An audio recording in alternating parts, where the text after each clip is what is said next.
And this is a tough and emotional weekend for those who work to protect us. Officer Perry Renn is dead after a shootout on the city's east side last night. It is breaking news we brought to you right here on RTV6. And tonight, more people are speaking out, remembering Officer Renn. RTV6 anchor Todd Connor begins our team coverage tonight. He joins us live from IMPD's North District headquarters, where there is a memorial there in memory of Officer Renn. Todd.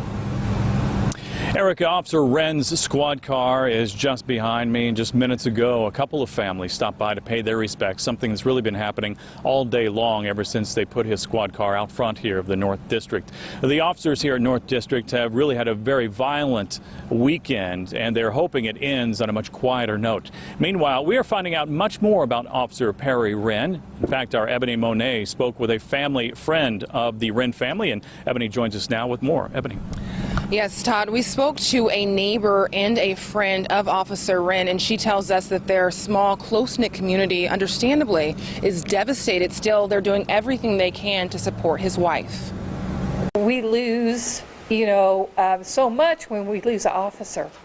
I mean, it's just a tremendous loss to their family and their friends, and to the safety of this community. Sabrina Young says IMPD officer Perry Renn was not only a neighbor, but a friend. He was our neighbor who shoveled our sidewalks this winter, who pulled in the garbage cans. People are decorating the entrance to Renn's neighborhood, where they see him being pulled around by his two big dogs or riding his bike. Young says late Saturday night, her heart sank when she learned an officer was shot. Just the Lord gives you instinct, and I just felt like, oh no. Police say the 21-year veteran was killed responding to a shots-fired call near East 34th Street and Forest Manor.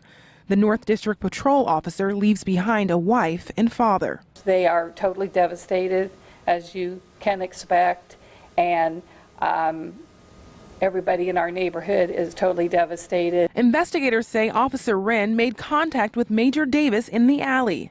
Authorities say he was armed and obviously upset, and he refused Officer Renn's commands to drop an assault rifle. Police say Davis shot Renn and he returned fire. The decorated officer later died from his injuries at Eskenazi Hospital. Any officer that is killed in the line of duty is just not right. There's no reason for it, and we've got to do something about it.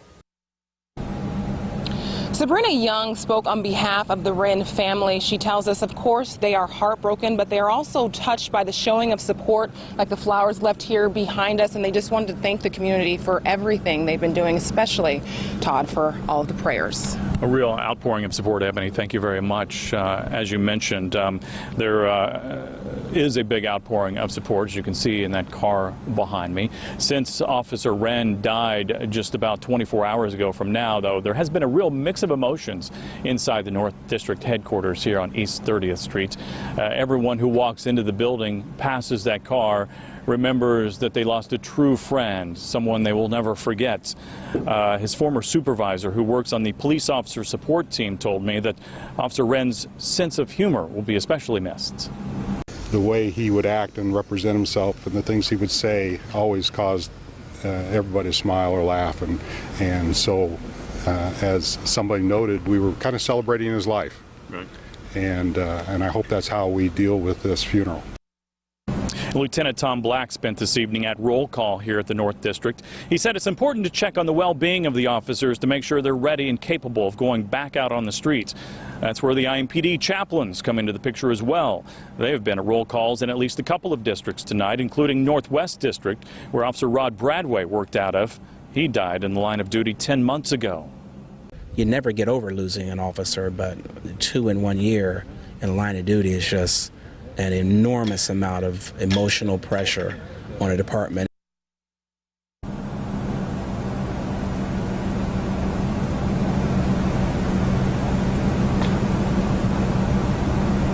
And the chaplain said it best, you really never get over losing an officer. Erica, it's going to be a tough week ahead for the folks here, the officers here at North District, but they will move forward.